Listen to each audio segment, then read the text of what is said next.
Isang mapagpalang gabi po sa bawat isa. Welcome po sa huling Miyerkules ng gabi ng buwan ng Abril. Napakabilis po talaga ng panahon. Ano po? Tayo po ay nasa huling Miyerkules na ulit ng gabi ng buwan. Salamat sa Panginoon sa patuloy na kanyang pagbibigay sa atin ng kalakasan at kagalingan sa kabila ng nararanasan po natin ng matinding init. Ano po? Napakaalinsangan po ng ating pong panahon. Salamat sa Panginoon sapagkat patuloy na binibigyan niya tayo ng lakas para ma-survive natin, ma-endure natin ang panahong ito. At ayon nga po sa pag-asa ay ilang linggo na lang ay magtatag-ulan na. Ang sabi nila ay sa kalagitnaan ng Mayo. Yan po ay magsisimula na next week ay magtatag-ulan na, and hoping pag umulan ay yun nga po, bababa na po ang temperatura, lalamig na po ulit. Kaya patuloy po na tayo ay magtiwala, sumunod sa ating pong Panginoon sa mga ganitong pagkakataon sapagkat lahat po ng nangyayari sa buhay natin, ito po ay may dahilan at meron pong mensahe ang Panginoon sa bawat isa sa atin. Kaya nawa ay marinig natin, maunawaan natin ano po ang kanyang sinasabi sa mga ganitong pagkakataon. Kaya sa ating pong pagpapatuloy, atin na pong buksan ang ating pong mga Bibles sa Ephesians chapter 1 verse 3. Ephesians chapter 1 verse 3, ang sabi po dito, "Praise be to the God and Father of our Lord Jesus Christ, who has blessed us in the heavenly realms with every spiritual blessing in Christ." Pagpalain po ng Panginoon ang pagkabasa ng kanyang salita. Tayo po ay humingi ng tulong sa Panginoon sa pamamagitan ng pananalangin. Panginoon, salamat po sa gabi ito. Salamat muli sa bawat isa na nagbigay ng panahon para magpuri sa inyo, makinig ng inyong salita, at manalangin. Salamat po, Panginoon, sa kalayaan na meron kami. Salamat sa kaligtasan na inyo pong ipinagkaloob sa amin na siyang dahilan kung bakit pwede naming maunawaan ang inyong pong salita at maisagawa ito sa amin pong buhay. Panginoon, samahan mo kami sa aming pag-aaral sa paglatang ito'y dalangin namin sa pangalan ni Jesus. Amen. Ano po ang inyong paboritong prutas? Marahil ay merong may paborito sa inyo ng mansanas, ng saging, pinya, rambutan, lansones, at marami pang iba. At marahil din po ay marami sa inyo ang may paborito ng prutas na ito, mangga. Isa na po ako doon. Halos araw-araw po dito sa aming bahay ay mayroong mangga sapagkat yan po ang aking kinakain pagkatapos ko pong mag-breakfast. At ayon po sa survey, ang pinakamasarap daw na mangga ay galing sa Guimaras at saka sa Zambales. Kaya pagka ako po ay bibili ng mangga, ay pag naalala ko, tinatanong ko yung mga nagtitinda, saan ba galing ito? Pagka ito'y galing sa Guimaras o kaya ay sa Zambales, ay talagang binibili ko at sigurado ako na may enjoy ko ang manggang yun sapagkat yun ay matamis, masarap. At ang isa pa sa nakakabilib po sa mangga ay pagka ito yung tinanim, yung isang buto nito, tutuyuin muna, tapos yung ilalagay sa lupa. At ito po ay hindi agad tutubo, lalago at mamumunga ng mabilis. Usually, maghihintay ka daw po ng 5 to 8 years bago mamunga ang isang mangga. At muli, ayon po sa mga eksperto, yung isang butong yun, pagka lumaki, lumago at namunga, ay madalas nagkakaroon ito ng 100 to 500 na mga mangga. Okay? Yung iba naman sabi nila 400 to 600 mangoes ang kanilang na-harvest sa isang puno. So imagine, isang buto, na itinanim mo, although matagal, ang paghihintay mo para mamunga, pero ang magiging bunga nito ay napakarami. Kumbaga parang mag-multiply siya ng napakaraming beses. Mga kapatid, sa gabing ito, Yan po ang ipinagpapasalamat ni Apostol Pablo sa mga taga-Efeso o sa mga mananampalataya sa Efeso. Ano po? Siya po yung nagpupuri, nagpapasalamat sapagkat dahil sa pagtanggap nila sa Panginoong Jesucristo, marami silang natanggap na pagpapala.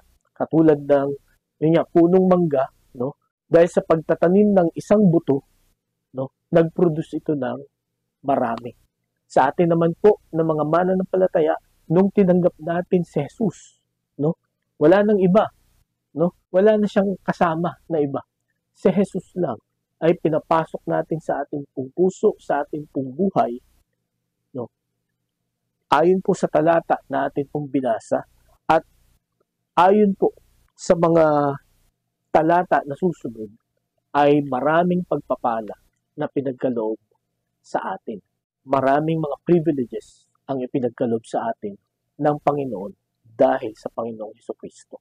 Kaya mga kapatid, ngayong gabi, kung ikaw ay tumanggap kay Jesus bilang Panginoon at tagapagligtas mo, ang mensaheng ito ay magbigay nawa ng encouragement, inspiration sa iyo at magpatibay lalo ng iyong pananampalataya sa ating pong Panginoon. Pinamagatan ko po ang ating mensahe ngayong gabi, the blessings of the believers. The blessings of the believers. Ang mga pagpapala ng mga mananampalataya.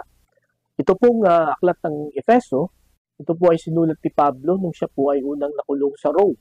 No? Ito po ay may mga kasamang sulat. Ano po? Yung Philippians, Colossians, at saka yung Philemon. No? So itong apat na mga sulat na ito ni Apostol Pablo, ayon sa mga Bible scholars, no, binigyan, kumbaga grinupo nila ito. Ito ay grupo ng mga prison epistles. Sapagkat itong mga sulat na ito ay sinulat ni Pablo nung siya po ay nakulong sa Rome. At ang nilalaman po ng sulat niya ay kung paano mamumuhay ang isang Kristiyano. No? Ano ang dapat niyang alam at ano ang dapat niyang ipamuhay dahil doon sa kanyang nalaman tungkol sa kaligtasan buhat sa Panginoon. Okay? At ang sabi pa niya dito, makikita natin na itong klase ng pamumuhay ng Kristiyano ay dapat ay tuloy-tuloy, may problema ka man o wala. Lalo na kung may problema kayo sa church, dapat ang ating pong pamumuhay ay yung naaayon pa rin sa salita ng Panginoon. Yun po ang diniscuss dito ni Apostol Pablo sa mga Ephesian believers. At ngayon pong gabi, meron po tayong dalawang katotohanan na makikita dito po sa mga pagpapala ng mga mananampalataya. Buhat po sa talatang ito. Ang una po, makikita po natin the provider of the blessings. No? Sino nagkaloob ng pagpapala? Mga kapatid, ngayong gabi, magandang paalala po ito sa atin. Sapagkat kung hindi natin ito maririnig, madalas nakapokus lang tayo sa pagpapala. Madalas ang nagbibigay lang sa atin ng kasiyahan ay yung ating matatanggap. Nakalimutan na natin yung nagbigay. No? Nakalimutan na natin kung saan nagmula ang pagpapalang ito. At di ba kung ikaw ang nagbigay ng isang regalo, no, sa isang tao tapos hindi ka man lang pinasalamatan, no, natuwa siya dahil sa regalo pero hindi ka pinasalamatan, nakalimutan ka na, ano po ang iyong mararamdaman? Okay? Kaya napakahalaga na una mong dapat isaisip, no, pagdating sa pagpapala, sino ang nagbigay nito? At yan ang ginawa ni Apostol Pablo. Ang sabi niya, praise be to the God and Father of our Lord Jesus Christ. Okay? Ang una niyang ginawa, no, pinasalamatan niya ang Diyos Ama, no? The Father of our Lord Jesus Christ. Katulad po nung pagpapasalamat niya doon sa sulat niya sa mga Corinthian believers, no? Nagpapasalamat siya sa Ama ng Panginoong Jesucristo because He is the Father of all mercies and the God of all comfort. Okay? Ang Panginoon, ang Diyos Ama ang pinagmumulan ng kaaliwan at ng kaawaan. Dito naman, ang Diyos Ama ang pinagmumulan ng mga pagpapala. Siguro ang tanong natin ngayong gabi, ano ba yung blessing? Ano ba yung ibig sabihin ng blessing? No? Pagka sinabi mong, uy, bless ako ni Lord, no? I'm so blessed. Ano bang ibig sabihin nun? Ayon po sa desiringgod.com, ang blessing daw ay anything God gives that makes us fully satisfied in Him. Anything that draws us closer to Jesus. Okay? So, ang pagpapala daw ay mga bagay na pinagkakaloob sa atin ng Panginoon na pagka yun ay natanggap natin, tayo po ay nagiging kontento, tayo po ay nagiging masaya sa Panginoon. Tayo po ay lubos na nagpapasalamat sa ating pong Panginoon. Yun ang ating tugon sa bawat blessing. No? At ito rin daw po ay nagpapalapit lalo sa ating pong Panginoong Hesukristo. Kaya mga kapatid, ngayong gabi, kailan kayo huling nakatanggap ng pagpapala? No? Ano ang inyong naging reaksyon? No? Pinasalamatan niyo ba agad ang Panginoon? No? Or doon kayo na focus sa mga pagpapala lang? Kaya ngayong gabi, mga kapatid, ang unang katotohanan na dapat nating tandaan tungkol po sa blessings of the believers, no? Tungkol po sa lahat ng mga tumanggap sa Panginoong Jesucristo na pinagpala, ang pagpapala ay galing sa Diyos Ama. Okay? At nawa wag nating kalimutan na purihin, no, sambahin, pasalamatan ang Diyos Ama sa bawat pagpapala, sa bawat achievements, no? Sa bawat achievement na matatanggap po natin sa buhay na ito. Sapagkat ang sabi po sa James chapter 1 verse 17, every good and perfect gift is from above, coming down from the Father of the heavenly lights, who does not change like a shifting shadows. No? Every good and perfect gift is from above, coming down from the Father of the heavenly lights. So ito pong mga pagpapala, no? Itong mabuti, no, at lubos na mga kaloob ay galing sa Panginoon. Okay? At mga kapatid, ngayong gabi, kung tayo po ay uupo at ililista natin ang lahat ng mga pagpapala na pinagkaloob sa atin ng Panginoon, ngayon pong araw lang na ito, marahil ay kukulangin tayo ng oras, no, sa pag-identify ng mga blessings na yun na pinagkaloob sa atin. Bakit? Sapagkat ang Panginoon, lagi niya tayong pinagpapala. Ang sabi pa sa Philippians chapter 4 verse 19, no? But my God shall supply all your needs according to His glorious riches in Christ Jesus, no? So again, na pansin niyo yung word na in Christ or in Christ Jesus, na ang ibig sabihin nun, lahat ng na kay Kristo, lahat ng isinuko ang buhay kay Kristo, ipagkakaloob ng Panginoon ang lahat ng pangailangan. Pansin niyo yung word na all, no? Nung Sunday, no? Nakita po natin kung paano gamitin ng Panginoon yung salitang all, no? Sa Matthew 6:33, no? Pagka inuna natin siya, hanapin, all these things will be added unto you. Okay? At ang sabi pa sa Psalms, God will deliver you from all your fears if you trust Him, if you seek Him. Okay? So, napakagandang pagpapala nito na pinagkaloob sa atin ng Panginoon, na buhat sa ating Panginoon. Base po sa mga talatang ito na atin pong binasa, gusto ng Panginoon na tayo po ay pagpalain. Gusto ng Panginoon na ipagkaloob niya itong mga blessings na ito. In fact, kung babasahin po natin ng Genesis chapter 1, makikita po natin doon, no? Bago niya nilikha ang mga tao, inihanda na niya, no, ang Garden of Eden, ang isang paraiso na napakaganda. At yan po ang gagawin din sa atin ng Panginoon, no? Since we are in Christ, no? God will keep on blessing us. At sana mga kapatid, huwag tayong makalimot at huwag tayong magsawa na magpasalamat sa provider ng blessing na ito. Okay po? Nawa, bago po tayo matulog mamaya, ay yun nga po, pasalamatan natin ng Panginoon sa bawat pagpapala na natanggap natin ngayong araw na ito. Sana wag namang general, no? Hindi yung, Panginoon, salamat sa lahat ng pagpapala. For sure, meron kayong maaalala. Kaya mas maganda kung atin pong isa-isahin. No? Hindi dahil sa nalimutan na yan ng Panginoon. Yan ay maganda na isa-isahin natin para sa atin. Para maalaala natin na, aba, yun pala ang mga pagpapala na ibinigay sa akin ng Panginoon. Okay? At yun nga, gaya ng sabi ng definition na ito, ang mga blessings na ito nawa ay lalong magpalapit sa atin, sa Kanya. So, yun po ang una na makikita natin, the provider of the blessings. Ang pangalawa na katotohanan na makikita natin dito ay the peculiarity of the blessing. No? The peculiarity of the blessing or ang kaibahan ng mga pagpapalang ito. Okay? Kung babalikan natin po itong binasa natin sa Ephesians chapter 1 verse 3, ang sabi po dito, Praise be to the God and Father of our Lord Jesus Christ, who has blessed us in heavenly realms.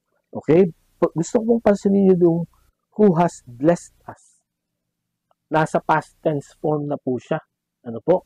Ang ibig sabihin, tapos na yung pagbibigay ng pagpapala. Ano po ang ibig sabihin doon? Ang ibig pong sabihin, ano po, ito pong mga blessings na ito ay peculiar or kakaiba because of its certainty. No? Because it is certain, sigurado na matatanggap natin ang mga pagpapalang ito. Bakit po? Sapagkat naibigay na niya. Okay? Kung babasahin po natin itong verse 4, For He chose us in Him before the creation of the world to be holy and blameless in His sight. Okay? And then, ang sabi pa sa verse 5, In love, He predestined us to be adopted as His sons through Jesus Christ in accordance with His pleasure and will. So, bago pa nilikha ang sanglibutan, tayo po ay pinili na ng Panginoon. Hindi dahil sa kung ano yung nakita niya sa atin, kundi dahil sa pag-ibig. At ang sabi dito, tayo po ay pinagpala na. Okay? Bago pa na-create ang sanlibutan. Bago pa tayo ipinanganak. No? Bago pa nagkakilala yung ating mga ninuno. No? Naka-ready na yung mga blessings para sa atin.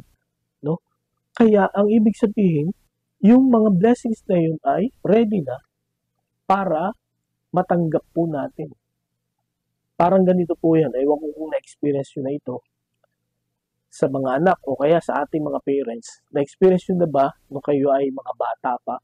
Pagising nyo, papasok kayo sa school, no? Ready na yung mainit na tubig na panligo, no? Ready na yung sabon, ready na yung towel, no? Ready na yung uniforme, planchado na, ready na yung food, no?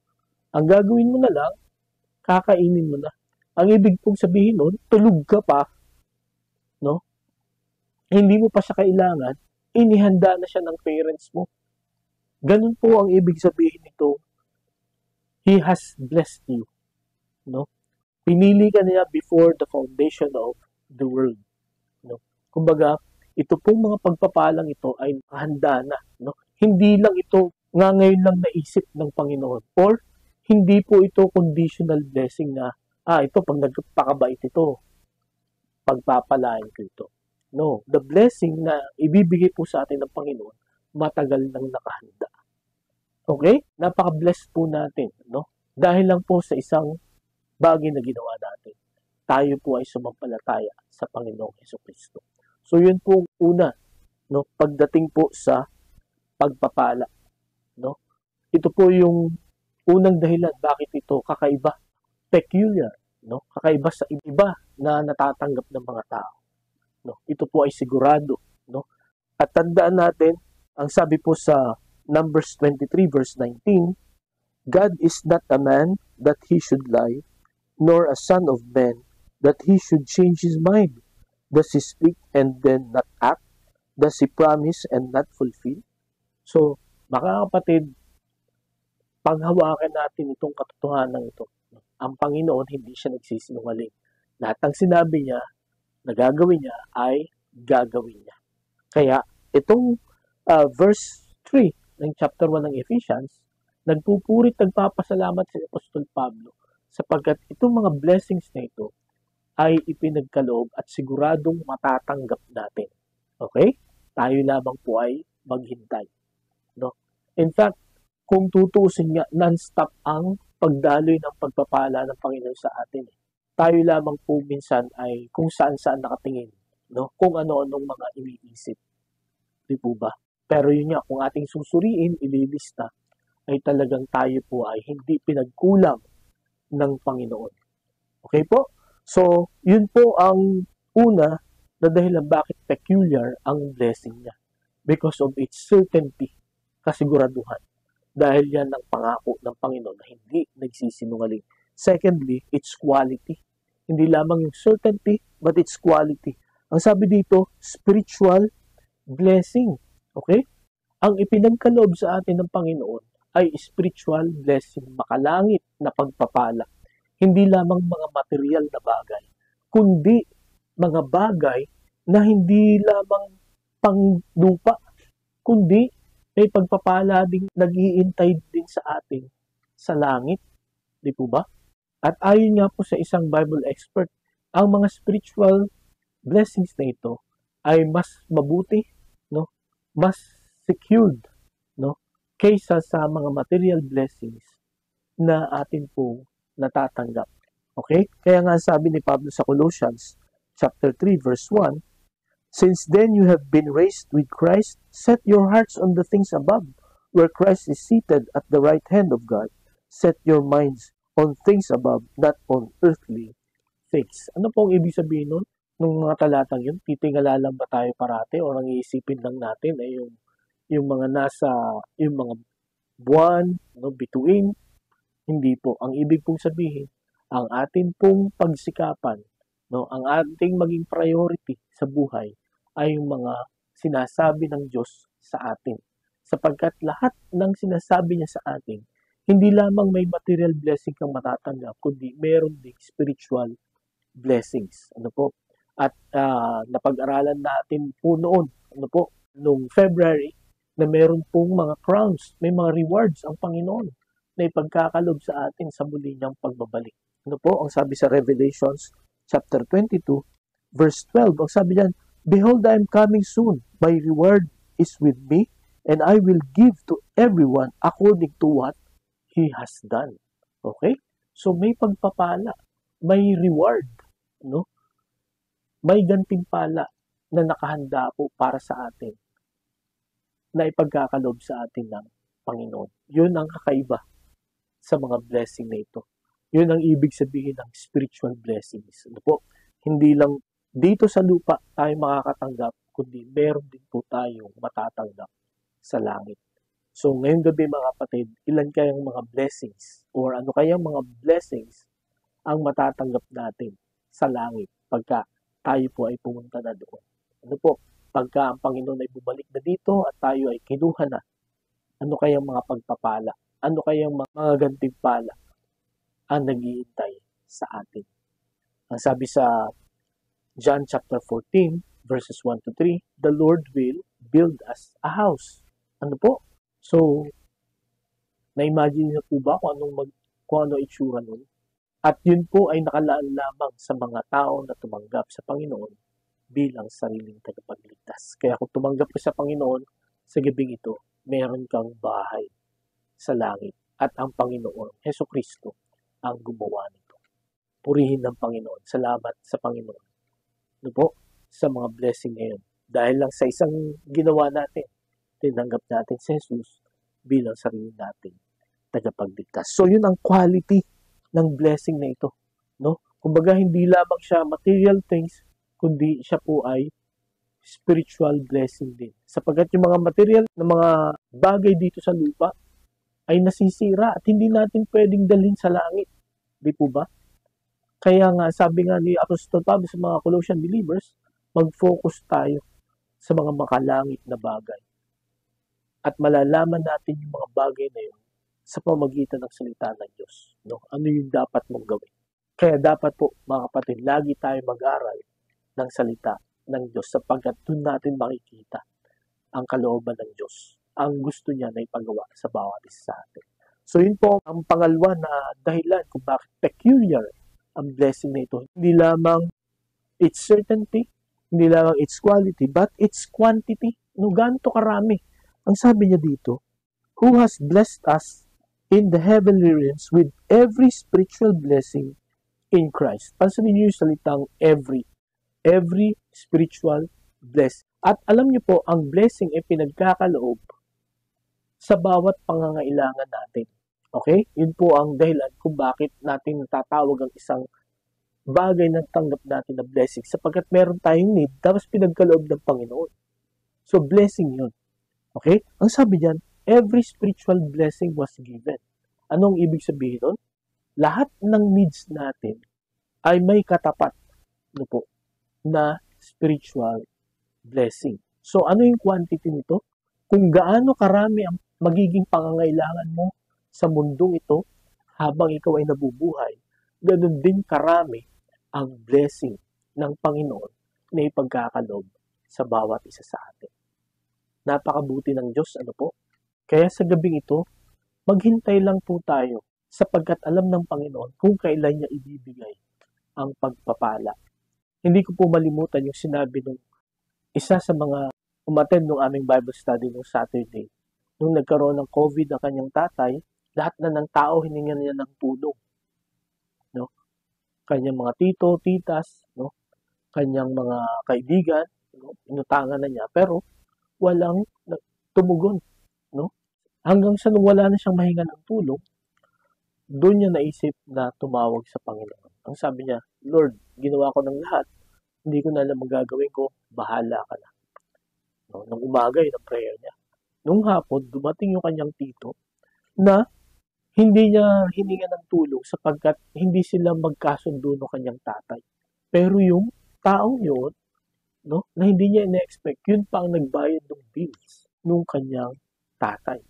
At namangha siya kasi ang bilis ng sagot ng Panginoon at ang sagot ng Panginoon ay dumating sa tao na hindi niya inaasahan na makakatulong sa kanya. Pero ang point doon ay, yun nga po, sa bawat pangangailangan natin, may nakalaang spiritual blessing ang Panginoon. At wala po tayong pwedeng magawa. Once na yun po ay dumating, wala po tayong pwedeng gawin, kundi magpuri, magpasalamat sa atin pong Panginoon. Sapagkat purely makikita po natin, yan ay kilos ng Diyos. Ngayong gabi, nawa ay napalalahanan at nabigyan po tayo ng kaaliwan na kanyang salita. May pagpapala po na nakalaan sa bawat mananampalataya. Sa lahat ng tumanggap kay Jesus bilang sariling tagapagligtas, may blessing na pangako na ating pong matatanggap, no, sa bawat pangangailangan po natin. No po?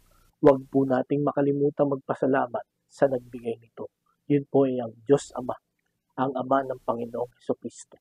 Kaya mga kapatid, sa gabing ito, dahil po sa katotohanan ito at marahil na-experience na natin ang pagpapala ng Panginoon, nawa ito po ay mag-udyok sa atin na lalong lumapit sa Panginoon. Na kung sakaling tayo po ay nagtatampo, nagdududa, nag-aalinlangan na sa kabutihan ng Diyos, nawa ang salita ng Diyos na pinag-aralan natin ngayon ay magbigay sa atin ng panibagong buhay at sigla. Ito po ang magbigay sa atin ng dahilan kung bakit tayo babalik sa Panginoon at tayo ay mananatili. Sapagkat ang Diyos ay napakabuti. Gusto kanyang pagpalain. Gusto niyang ma-enjoy mo, no? Matanggap mo ang mga pagpapala na nakalaan sa mga mananampalataya. Tayo po'y manalangin. Panginoon, salamat po sa paalala ng iyong salita. Lord, tunay po na wala kaming pwedeng may pagmalaki sa inyo. Maraming beses ay sinusuway ka namin. Pero sa kabila nun, Panginoon, ay napakabuti mo. Kami, Panginoon, ay inyong pinangakuan at inyong tinupad ang inyong pong mga pangako. Lalo na at kami ay na kay Kristo. Panginoon, kung meron pong nakikinig na hindi pa nakakilala sa inyo, nawa ang salita ng Diyos na aming pinag-aralan ay magkumbinsi sa Kanya, mag-udyok sa Kanya, natanggapin si Jesus, na makita niya, Panginoon, ang mga blessings pagka kami ay na kay Kristo. Hindi ibig sabihin mawawala na ang mga problema, ang mga pagsubok, kundi yung lakas, yung tugon sa sa pangangailangan. Yun po ang inyo pong ipinangako sa panahon ng kagipitan. At ipapakita mo kung sino ka at ano ka. At kung gaano kami ka-privilege, Panginoon, dahil sa Panginoong Jesucristo. Nawa, Panginoon, ang bawat isa ay inyo pong patatagin ng pananampalataya dahil sa salitang ito na aming pinag-aralan. Sapagkat lahat ng ito'y dalangin namin sa pangalan ng Jesus. Amen. Maraming salamat po sa inyong pakikinig. Pagpalain po tayo ng Panginoon. And see you next month. Magandang gabi po sa bawat isa.